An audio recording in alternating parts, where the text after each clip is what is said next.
Hi, this is Elle and welcome to another video. Happy New Year sa inyong lahat. Grabe, 2020 na. Saan nanggaling yung Hindi, alam ko saan nanggaling yung 2019. Ang hindi ko alam is kung saan siya napunta na, saan. Anyway, ayun, back dito sa video natin. Nakita nyo naman sa title. Ang video natin ngayon is how to be a minimalist. Hindi naman yung literal na minimalist, pero like, how we can start applying yung concept sa life natin. And actually, para sa akin, how to be a minimalist. Hindi ko goal maging minimalist talaga yung talagang grabe. Kasi feeling ko hindi ko kaya. Pero, kung may ma-apply ako kahit na 50% man lang yan sa life ko, malaki yung change sa everyday life ko. Sobrang ironic kasi ginagawa ko tong video na to ngayon, nakikita ko yung kwarto. Naka-open pa yung cabinet doors ko kasi may light ako dun, diba? So, nakikita ko gaano kadami yung gamit ko. And, hindi siya nakakatuwa. For January, yun talaga yung goal ko is unti-unting ayusin yung buhay ko. So, bago ko i-discuss yung lahat sa inyo, please do subscribe to my channel and follow nyo rin ako sa Instagram. Kaya, let's go! Number 1 is know your purpose. Bakit mo siya gustong gawin? Gusto mo bang simplihan yung buhay mo? Gusto mo bang nairita ka lang sa kalat? Or meron ka bang ibang goal? Gusto mo ba ng sustainable na life? Eco-friendly? Ako personally, naguguluhan lang ako tuwing nakikita ko yung kalat dito sa bahay. As in, nakasira siya ng araw. Alam mo yon? Like, alamin mo lang kung bakit mo siya gustong gawin. Pagka alam mo kung ano yung gusto mo, parang feeling ko, mas may drive tayong gawin. Mas gaganahan tayong simulan ng lahat ng to. So, number 2, and pinaka-importante sa lahat, is declutter. Sa mga Filipino household, kadalasan, hindi naman lahat, pero aminin natin, marami. Ang hilig natin mag-keep ng mga gamit. Ay, naku, sobrang guilty ko sa ganyan. As in, gagawa ko ng video para inayos na namin tong bahay. So, sabay-sabay tayo. Actually, gawin natin to this January. Samahan nyo ko. Gawin nating decluttering month tong January, okay? Gawa tayo ng hashtag. Ano ba? Declutter with Eloy in January 2020. Ang haba naman yun, ang pangit. Pero anyway, feeling ko, pagdating sa pagde-declutter, ang experiences ko is sobrang yung overwhelming. Kahit na nandun sa atin yung goal or yung parang, hindi, gusto kong gawin yan. Pero kapag kaharap na natin lahat ng gamit natin, sasara na lang natin ulit yung pinto, tapos tutulog na lang tayo. Wag natin i-pressure yung sarili natin na, this weekend, de-declutter ko yan lahat. Itong araw na to, gagawin ko yan lahat. Kailangan mag-set tayo ng realistic na timeline para gawin yun. Pwede tayo mag-declutter. Unang-una is by area. Para okay, itong bedroom, itong closet muna, itong dining space, or itong corner, whatever. So, pwede mong gawin yan. Pangalawa is declutter by category. Unang-una is clothing. Ayan, ang dami nito. Mga bagay na hindi na natin ginagamit, mga bagay na hindi nakasya sa atin, mga bagay na ginagupa natin simula nung high school tayo dahil umaasa tayong magkasya siya ulit sa atin. Wag na. Tigilan na yan. Next naman is sapatos. Of course, karamihan sa atin meron lang go-to na 3 or 5 sapatos max. Yun na yung lagi natin sinusuot. So, pili-pilian na natin sila para mabawas-bawasan. Next on our list is mga lumang bedding, lumang textile, lumang tablecloth, lumang cortina na hindi nyo na ginagamit tulad nitong mga beddings namin. Dito yung storage nga. And pagpipilian ko na rin to kasi marami dito hindi na namin ginagamit para at least mabawasan na tong laman nitong closet na to. Kailangan nyo na rin pagpilian is mga toiletries, skincare, makeup, ganyan. Actually, ito nabawasan na namin. Dati punong-puno to, pero ayan, konti na lang sila kasi tinanggal ko na lahat ng mga expired, ng mga hindi na namin ginagamit ng matagal na panahon, and pwede nyo rin gawin yun. Next naman is mga kitchen items. Ayan, alam natin na marami dito talaga kailangan na natin i-dispose dahil hindi natin ginagamit. Tulad nitong mga to. Actually, ito, bago to. Nakita nyo to sa haul ko. So, pero ito, ang dami kong takip. Asan yung partner? Hindi ko alam. Tignan natin yung mga kitchen natin, yung mga bagay na hindi natin ginagamit, wala na ring silbi. I-let go na natin. Para sa mga household na may mga bata, ang hindi mawawala dyan is mga laruan. Ayan, wala kaming totoong laruan. Galing to sa palengke. Pero ayan, yung mga hindi na ginagamit na laruan, yung hindi na nila na-enjoy, yung nakatambak na lang. Instead na ilagay natin sa box, i-donate natin para at least magamit at ma-enjoy pa ng ibang mga bata. Mga luma or sira ng furniture na hindi nyo na ginagamit at nakakalat at store mo na lang sa bahay. Itong sofa na to, sobrang favorite namin to.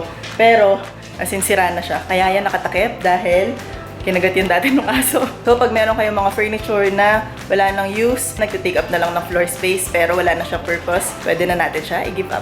Isa pa is mga lumang libro. Parang ito, which is hindi magandang example dahil mahal namin itong mga libro na to, mga vintage na art book.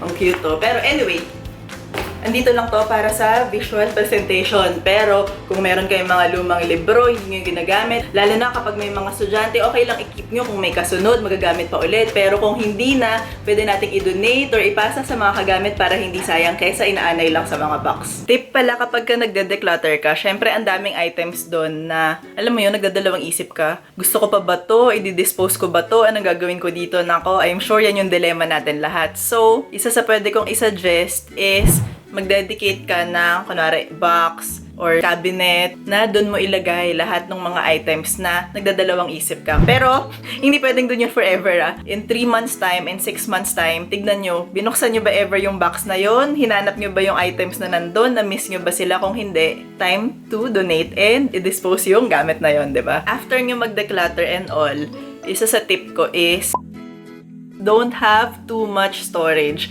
Medyo ironic siya kasi sa lahat ng mga video natin, lalo na yung mga small spaces, di ba, lagi ako naglalagay ng storage dito, storage dyan. Pero kasi pag small spaces ka, wala ka naman choice. Kailangan mo ng storage for your specific item. Pero ang point ko is yung sobra-sobra, tinatambakan lang natin ng gamit na hindi naman natin gagamitin ever. Alam niyo yung mga ganong storage? Alam niyo yung sinasabi ko na ganon? Meron kaming ganon dito sa bahay. Nung pinagawa tong bahay, nagpalagay ako ng drawer dito. And sobrang tanga lang ng pwesto na to dahil tingnan nyo, hagdan to. Paano to nabubuksan? Kailangan dun ka sa gilid, tapos bubuksan mo siya. Anong laman nito ngayon? Wala akong idea kasi hindi ko siya ginagamit. So, wala tong purpose. Isa pa is itong storage na to na pinalagay ko dyan dahil sayang may extra space. Parang yung sa hagdan, nagpalagay lang ako dahil feeling ko, andyan na yung space, ba't di ko palagyan? Di naman namin na-access yan, kailangan mo ng hagdan, pero 4th floor to, so parang sobrang hassle, iakyat yung hagdan mula sa first hanggang dito, kaya wala rin siyang laman. So, have enough storage for the things na kailangan mo and mga bagay na importante sa'yo, pero wag na natin i-store yung mga bagay na wala namang purpose, alam mo yon. Isa pa na gusto ko rin i-apply talaga is a place for everything. Yun yung sabi nila kung gusto maging maayos, organize yung bahay mo. Which is true. Kailangan mo ng pwesto sa kahit saan. Ito sa ballpen na to, saan to nakalagay ngayon? Nandito sa kama. Itong charger na to, saan to nakalagay ngayon? Nandito sa kama. Pero hindi dapat ganon.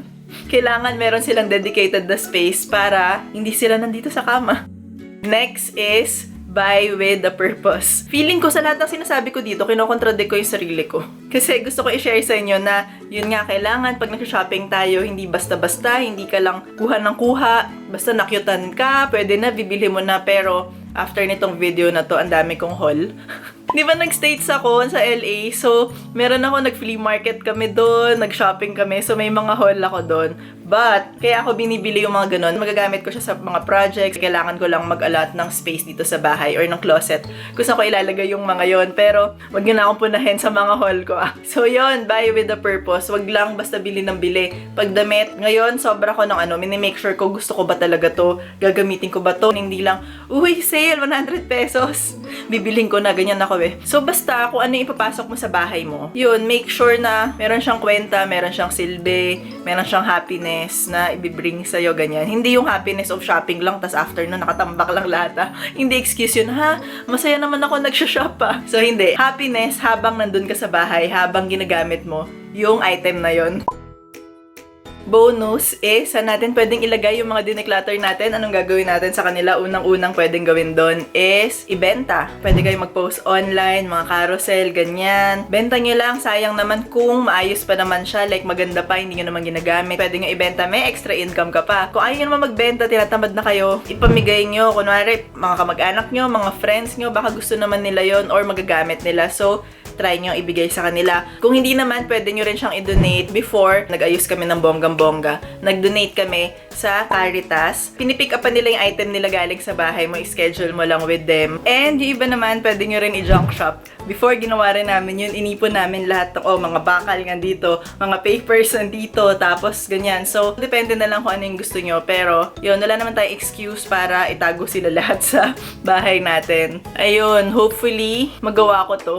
Hopefully, magawa nyo rin. Samahan nyo ko, ha? Tara, maging minimal-ish lahat tayo ngayong 2020. Actually, ginagawa ko tong video na to to make me accountable. Para pwede nyo ako sabihan, di ba? Hoy, El, asan na yung minimalist mo? I-tour mo na kami, ganyan. Hopefully, meron kayong natutunan dito sa video na to. And hopefully ako rin, may matutunan ako dito at ma-apply ko to. Kung nagustuhan nyo to, please like this video and do subscribe to my channel for more home makeovers, design tips, design advice, and you may also follow me on Instagram. Happy New Year! Marami akong plano for next year. Abangan nyo lahat. Yun lang. Until next time. Bye!